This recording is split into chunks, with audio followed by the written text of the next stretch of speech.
ฮัลโหลสบายดีมาทุกคนเนาะวันนี้ก็มาอยู่กับข้าพเจ้าอีกแล้วกับเกมฟรีไฟ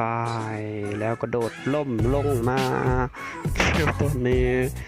ก็เดินบุ่งหน้าไปที่เมืองบาซิเลียแมตช์นี้น่าจะมีอัน CGG Over เนาะแมนตัวแทนหรือบอกกับบูเนาะแล้วตอนนี้ประจักแมนบอแมนกับบูเห็นได้ว่า CGG Over น่าจะแมนอาจจะเนาะ GX over บ่แม่นดิบ่บูแล้วบูเอ้ยตอนนี้ด้านขวาของกูมี4คนสู้ได้ยินกูบ่ด้านขวามี4คนสู้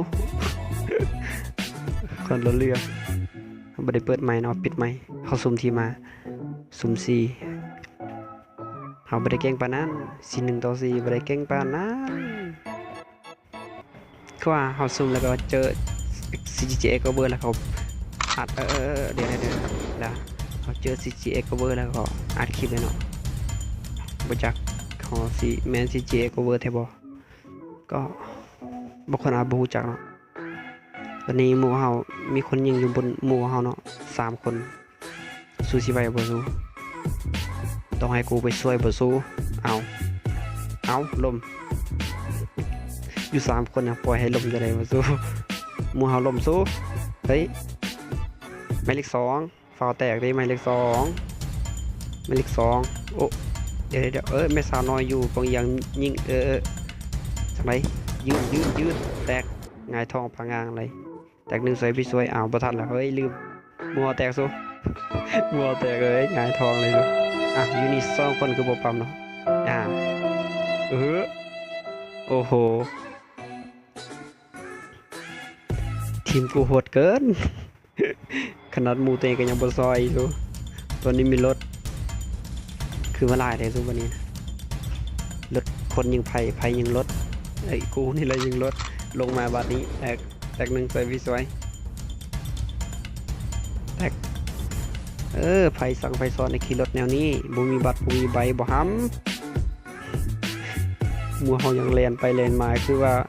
น่าจะเป็นคนกำลังลิ้นเนาะซุเนาะคนกำลังลิ้นไว้เดี๋ยวบ่แม่นบ่ CGG ยังบ่เรากดออกได้บ่เนาะ CGG Over เฮาสิได้เจอกันบ่แมตช์นี้เนาะหมู่เฮาแตกสู้กระทังมาอยู่ได้จังได๋สู้กระทังเนียนเกินมึงแตกหมู่เฮาเป็นเลข3มาซอยกันติล่ะฮัลโหลป้องกันให้เฮาได้ตอนนี้แตกแม่สาวน้อยแตก2สวยพี่สวยยิงครับเจ้ากำลังมาเล่นบ่เดี๋ยวมาเล่นน้ำไอจิซอนหน้าไม้แตกสวยสู้เก็บเกาะแน่สู้ทีมกูสู้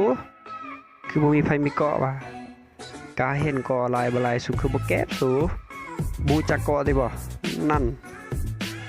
อ้อยบ่เป็นหยังเฮาสิแบกเองก็เฮามันแบกอยู่แล้วใส่แบก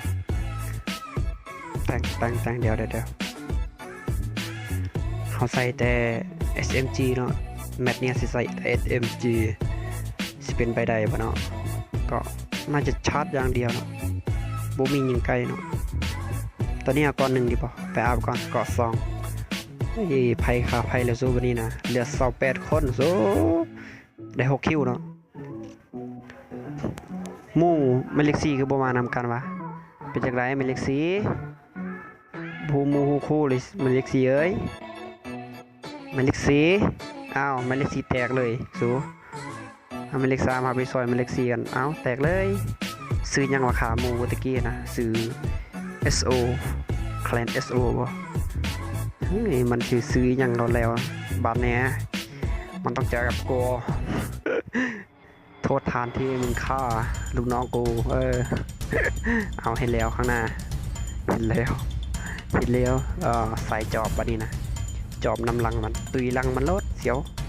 เป็นลิซามาตุยลังมันเสียว ตอนนี้เอาแลนหายแวบเลยซื้อ SO น่าจะคนโหดอยู่ยิงตีนรู้ ยิงจะตีนเอา เอางงเอาเกือบหัวคอยสิแตกคอยยิงแต่ตีนเอาลืมเป็นจังใดล่ะมันจุกบ่นี่มันอันยังวะเกือบคอยสิแตกถ้าคอยหักแตกนี่คอยบ่บังดอกมูคอยสิสวยคอยได้นะเอ้ยเดี๋ยวบ่นึกว่าคอยบ่นึกว่ากูเว้ยอย่าคอยก็สิเว้า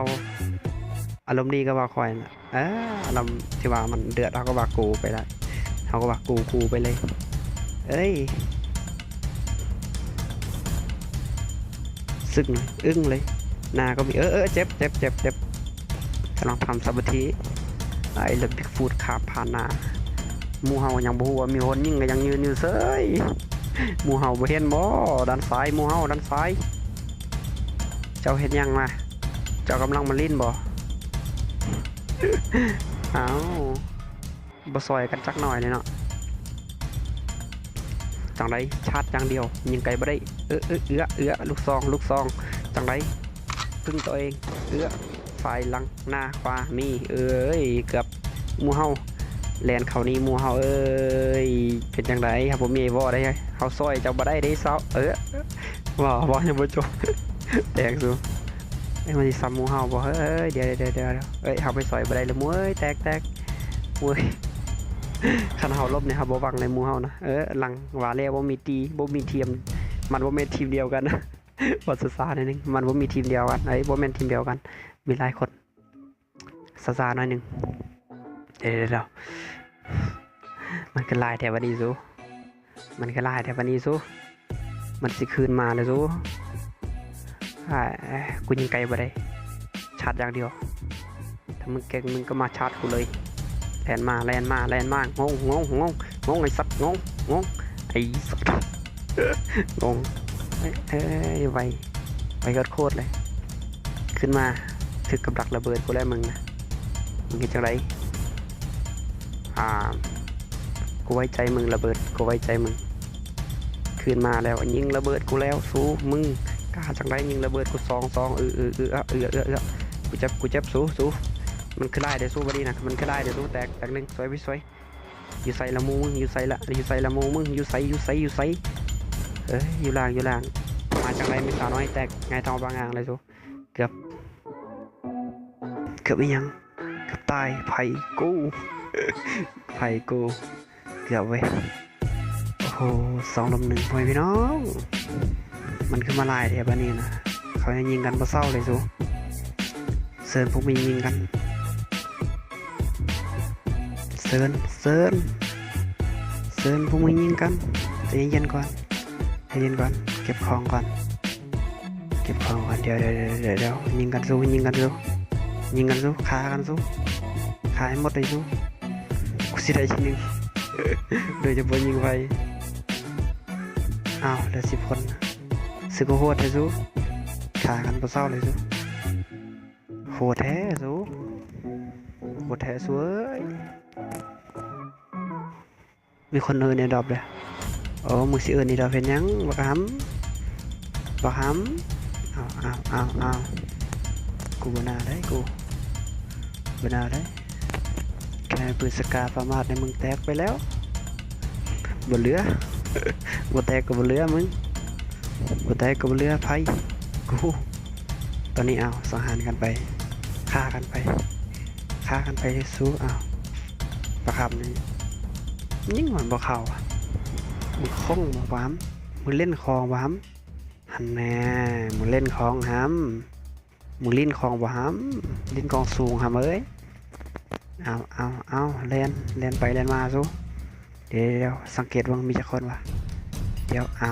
ต้นไม้แล่นได้วิสูโอ้ผิดปกติเว้ยต้นไม้แล่นได้วันนี้นะโอ้ตายคักวันนี้สู้เฮ้ยมีทางรถมีทางต้นไม้เห็นฮาบอจังไรต้นไม้เห็นฮาบอโอ้โห3-4จากทีม1 4 คนจากไรปอรอซาแล้วกูนะตอนนี้เอาวงบีบจากไหนกับบอลอดเลยสวยแล้วตอนนี้เรา7 คนเราบ่เห็นนั่น CGX over ให้ไปใส่เนาะ เจ้าอยู่ใส่เนาะคือมาวัดกับข่อยที่บอกเอาเดี๋ยวได้จะโอ้โหเดี๋ยวใจเย็นฟ้าเบาซีจีโอเวอร์เดี๋ยวมีคนทาไว้อยู่เดี๋ยวใจเย็นน้องสาวแม่สาวน้อยใจเย็นแม่สาวน้อยใจเย็นเป็นผู้เยาว์ผู้ยิ่งต้องจะได้วะทนุถนอมอย่าใช้ความรุนแรงน้องเอ๋ยอย่าใช้ความมุนแห้งผมมีปืนยิงไกลเขาสาดเธอเดียวตายงั่งไผ่กูเอากล่าวว่าสิมาชาร์จเลยแล้วชาร์จมันนี่ยังวะชาร์จมันนี่ยังวะชาร์จก็คือชักปืนแล้วก็ยิงแล้วก็แตกอันที่แตกกันไปกูนี่แหละสัตว์อยู่ลุมมีคนยิง